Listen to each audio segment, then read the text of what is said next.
Good morning friends. शिक्षा notes की ओर से आप सभी का बहुत बहुत स्वागत है आज की इस क्लास में।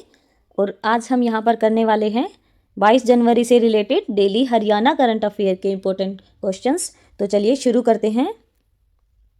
हमारा आज का पहला प्रश्न है, हाल ही में हरियाणा के बॉक्सर विजेंद्र सिंह को किस संस्था का सदस्य नियुक्त किया गया है? तो यहाँ पर हमारा सही उत्तर रहने वाला है option number C, Asian boxing council का।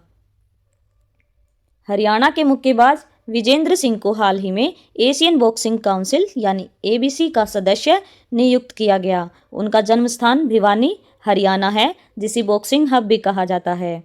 एबीसी में उनकी भूमिका का उद्देश्य खिलाड़ियों के नजरिए को नीति निर्माण में शामिल करना और मुक्केबाजी का विकास करना है।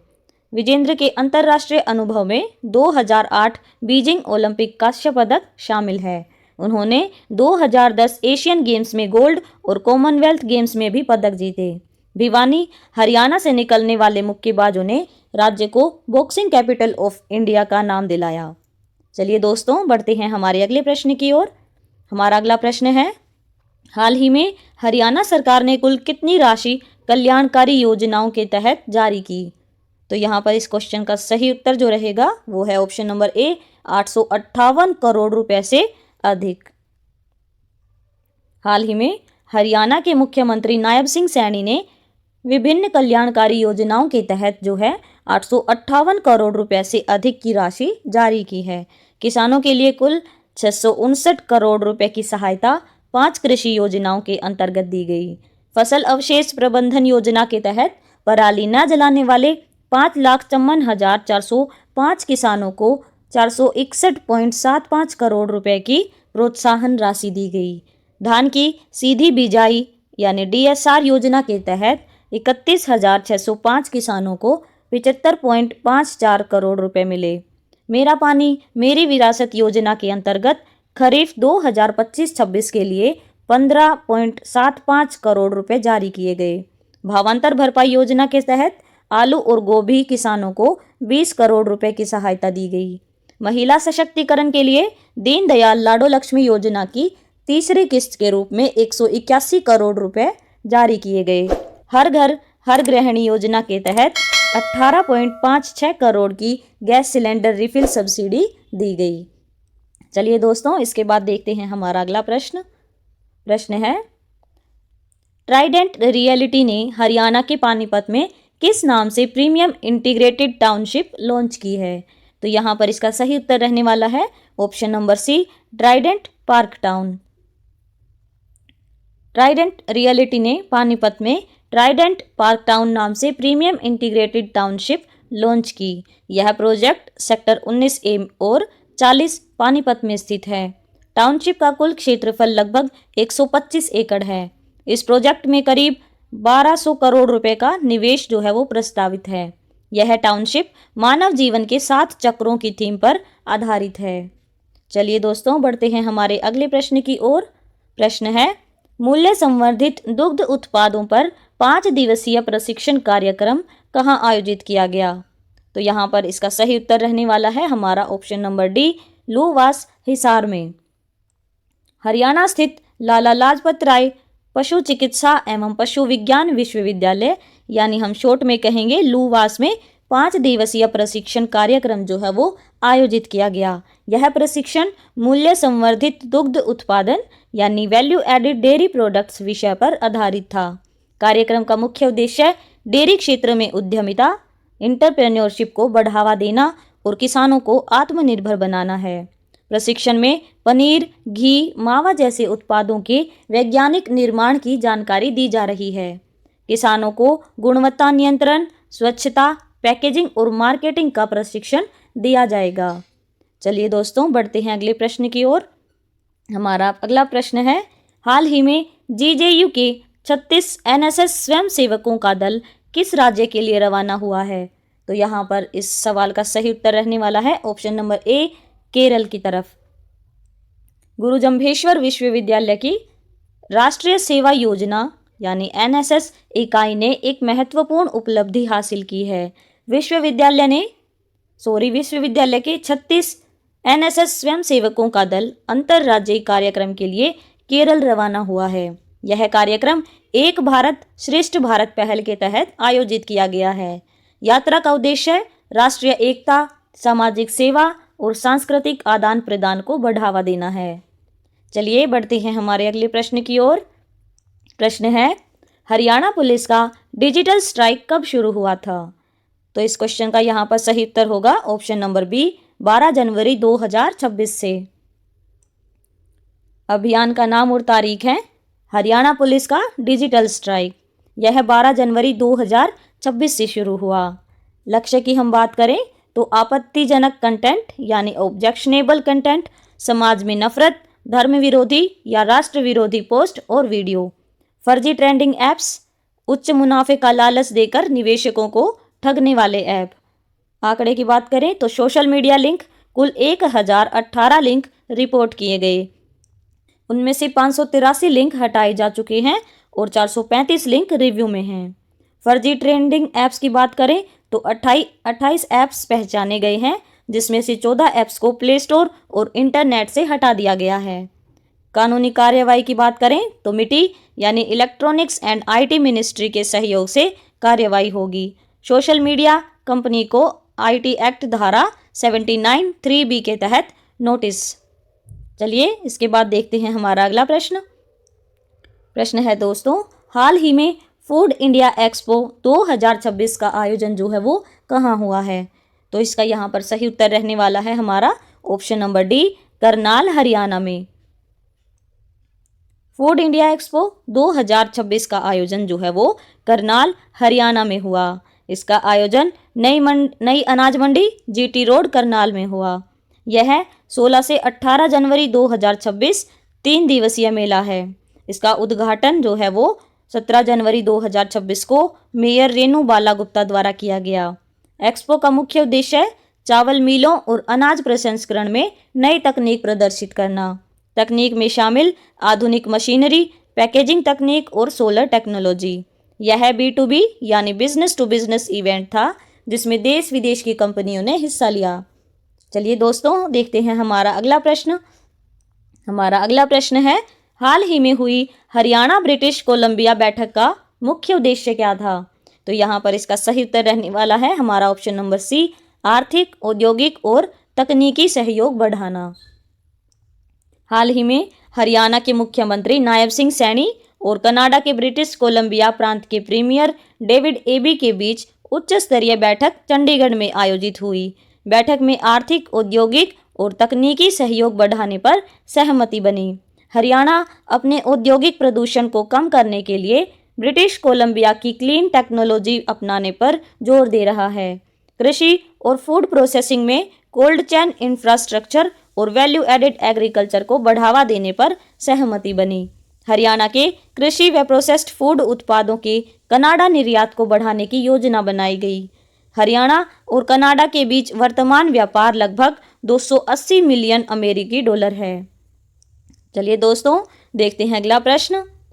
प्रश्न है हमारा, हाल ही में हरियाणा की स्वास्थ्य मंत्री आरती सिंह राव ने कितने रुपए की स्वास्थ्य उपकरणों की खरीद को मंजूरी दी है? तो इस क्वेश्चन का सही उत्तर जो होगा वो है ऑप्शन नंबर ए, 160 करोड़ रुपए। हरियाणा की स्वास्थ्य मंत्री आरती सिंह राव ने स्वास्थ्य ढांचे को मजबूत करने के लिए नई मशीनों और उपकरणों की 160 करोड़ रुपए की खरीद को जो है वो मंजूरी दी है। इसका उद्देश्य है राज्य के सिविल अस्पतालों में सुविधाओं को बढ़ाना और NCR, गुड़गांव, फरीदाबाद में ट्रामा या आपातकालीन सेवाओं को बेहतर करना है। इसमें 70 एडवांस लाइफ सपोर्ट एम्बुलेंस गंभीर मरीजों के लिए वेंटिलेटर और ऑक्सीजन सहित अवेलेबल होंगी। 1156 सीरिंज इन्फ्यूजन पंप ICU में सटीक मात्रा में दवा देने के लिए।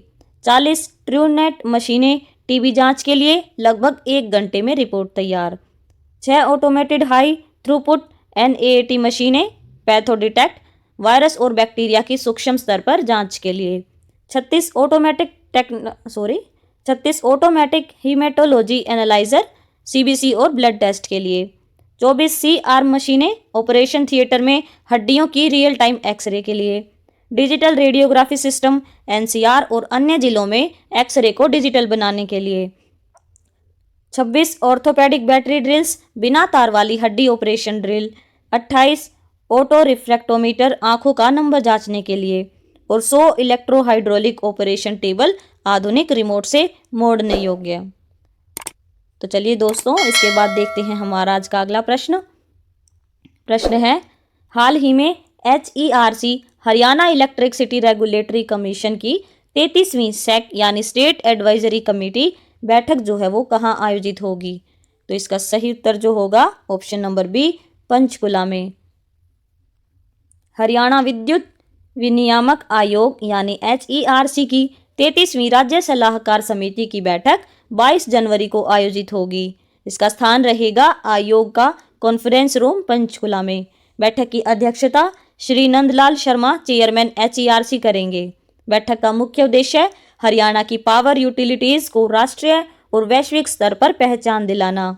सेक में अधिकतम 21 सदस्य शामिल होते हैं जो उद्योग, कृषि, उपभोक्ता संगठनों और शैक्षणिक संस्थानों का प्रतिनिधित्व करते हैं। चलिए दोस्तों, देखते हैं हमारा अगला प्रश्न। प्रश्न है, 47वीं जूनियर नेशनल हैंडबॉल चैंपियनशिप में हरियाणा टीम का स्थान क्या रहा है? तो इसका सही उत्तर यहाँ पर रहने वाला है ऑप्शन नंबर सी, द्वितीय स्थान। 47वीं जूनियर नेशनल हैंडबॉल चैंपियनशिप बालक वर्ग में हरियाणा टीम उप विजेता रही। हरियाणा ने प्रतियोगिता में सिल्वर मेडल जीता। हरियाणा जूनियर हैंडबॉल टीम के कोच नरेश बलोदा रहे। इसमें विजेता टीम जो है वो दिल्ली रही। लड़कियों के फाइनल की बात करें तो हरियाणा ने उत्तर प्रदेश को 1 गोल के अंतर से हराया। चलिए बढ़ते हैं आगे। अगला प्रश्न है, किस हरियाणा विश्वविद्यालय ने जापान की यूनिवर्सिटीज के साथ MOU किया? तो यहाँ पर इसका सही उत्तर रहने वाला है option number A, Chaudhary Ranbir Singh विश्वविद्यालय जींद ने। चौधरी रणबीर सिंह विश्वविद्यालय यानी शॉर्ट में हम बोलते हैं CRSU जींद ने जापान की प्रमुख यूनिवर्सिटीज के साथ ऐतिहासिक MOU यानी मेमोरेंडम ऑफ अंडरस्टैंडिंग किया। MOU पर हस्ताक्षर टोक्यो जापान स्थित भारतीय दूतावास में किए गए। समझौते का मुख्य फोकस आर्टिफिशियल इंटेलिजेंस तकनीक के टेक्नोलॉजी ट्रांसफर पर है। जापान की 6 प्रमुख यूनिवर्सिटीज या संस्थानों के साथ यह समझौता हुआ है। चलिए बढ़ते हैं आगे। प्रश्न है हमारा, हरियाणा के रेवाड़ी जिले के प्रगतिशील किसान यशपाल खोला को किस अवसर पर राष्ट्रपति भवन में विशेष अतिथि के रूप में आमंत्रित किया गया है? तो यहाँ पर इसका सही उत्तर होगा ऑप्शन नंबर सी, 77वां गणतंत्र दिवस 2026 के उपलक्ष्य में। हरियाणा के रेवाड़ी जिले के गांव कंवाली के प्रगतिशील किसान यशपाल खोला को बड़ा सम्मान मिला है। उन्हें भारत की राष्ट्रपति द्रौपदी मुर्मू की ओर से 77वें गणतंत्र दिवस 2026 के लिए आमंत्रित किया गया। यशपाल खोला को राष्ट्रपति भवन में 25 से 28 जनवरी 2026 तक 3 दिन विशेष अतिथि के रूप में ठहरने का निमंत्रण मिला है। पूरे भारत से केवल 6 चुनिंदा किसानों को यह सम्मान दिया गया। यशपाल खोला अरावली किसान क्लब के प्रधान हैं। उन्हें यह सम्मान प्राकृतिक खेती और ग्रामीण कृषि में उत्कृष्ट योगदान के लिए दिया गया है। उन्हें रेतीले इलाके में बिना रासायनिक खाद और कीटनाशक के खेती को सफल बनाया है। इससे पहले यशपाल खोला को किसान रत्न अवार्ड से भी सम्मानित किया जा चुका है। चलिए दोस्तों, देखते हैं हमारा अगला प्रश्न। प्रश्न है, प्रो रेसलिंग लीग 2026 में नेहा सांगवान को किस पुरस्कार से सम्मानित किया गया है? तो यहाँ पर इसका सही उत्तर होगा option number D, best wrestler से। प्रो रेसलिंग लीग 2026 का आयोजन जनवरी 2026 में किया गया। नेहा सांगवान को 57 किलोग्राम भार वर्ग में मुकाबला लड़ा। इन्होंने 57 किलोग्राम वर्ग भार में मुकाबला लड़ा। उन्होंने पंजाब रॉयल्स की विदेशी और अनुभवी रेसलर रोक्साना जासीना पोलैंड को 8-0 से हराया। इस बेहतरीन प्रदर्शन के लिए नेहा सांगवान को बेस्ट रेसलर का पुरस्कार दिया गया। बेस्ट रेसलर चुने जाने पर नेहा सांगवान को 50,000 रुपये की राशि प्रदान की गई। नेहा सांगवान हरियाणा थंडर्स की टीम की ओर से खेलती हैं। वह हरियाणा के कृष्ण अखाड़ा खानपुर खुर्द से संबंधित हैं। चलिए दोस्तों, बढ़ते हैं हमारे अगले प्रश्न की ओर। प्रश्न है, आरोहण 49वां इंस्टॉलेशन कम अवार्ड्स नाइट कार्यक्रम जो है वो कहाँ हुआ? तो यहाँ पर इसका सही उत्तर रहने वाला है ऑप्शन नंबर सी, अंबाला में। यह कार्यक्रम JCI अंबाला यानी जूनियर चैम्बर इंटरनेशनल अंबाला द्वारा आयोजित किया गया। कार्यक्रम का नाम है आरोहण 49वां इंस्टॉलेशन कम अवार्ड्स नाइट। कार्यक्रम का उद्देश्य था 2026 की नई कार्यकारिणी का शपथ ग्रहण और पुरस्कार वितरण। नवनियुक्त अध्यक्ष हैं JCHGF विपिन शर्मा। चलिए देखते हैं अगला प्रश्न।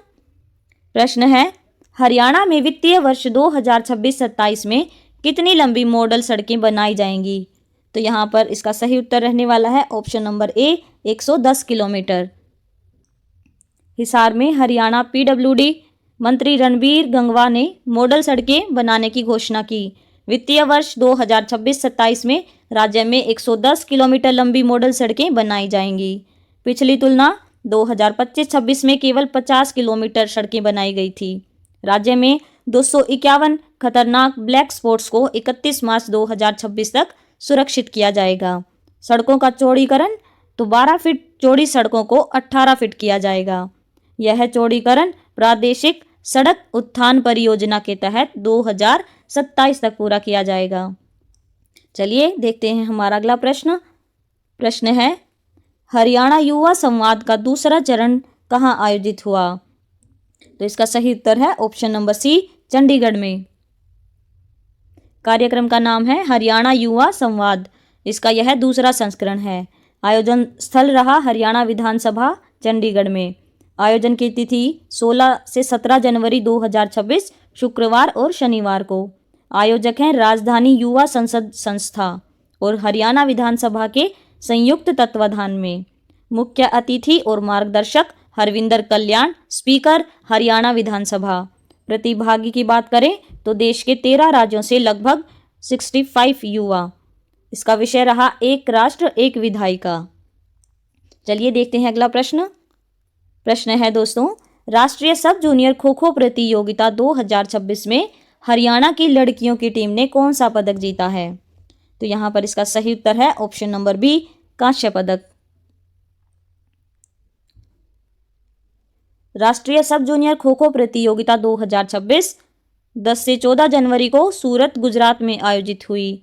हरियाणा की लड़कियों की टीम ने कांस्य पदक जीता।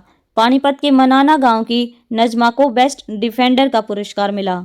मनाना गांव से कुल 8 खिलाड़ी जिसमें 4 लड़कियां और 4 लड़के राष्ट्रीय टीम में शामिल थे। प्रमुख कोच रविंद्र सैनी और मुकेश कुमारी जिन्होंने खिलाड़ियों को राष्ट्रीय स्तर पर तैयार किया। चलिए दोस्तों बढ़ते हैं आगे। तो दोस्तों वीडियो के लास्ट में है आपके लिए 2 प्रश्न जिनका आंसर जो है वो आप लोगों को कमेंट बॉक्स में देना है। तो इसमें पहला प्रश्न है, उत्तर भारत में पहला स्काईवॉकर रोबोटिक सिस्टम कहाँ लॉन्च किया गया? और दूसरा प्रश्न है, सुप्रीम कोर्ट ने पंजाब और हरियाणा बार काउंसिल चुनावों में महिला वकीलों के लिए कितनी सीटें आरक्षित करने का आदेश दिया है? तो आशा है आप लोग जो है वो इसका सही उत्तर जो है वो कमेंट बॉक्स में देंगे। तो दोस्तों इन्हीं प्रश्नों के साथ हमारी आज की ये वीडियो यहीं पर समाप्त होती है। अगर आप लोगों को हमारी वीडियो अच्छी लगी हो तो वीडियो को लाइक और चैनल को सब्सक्राइब जरूर कर लें। धन्यवाद।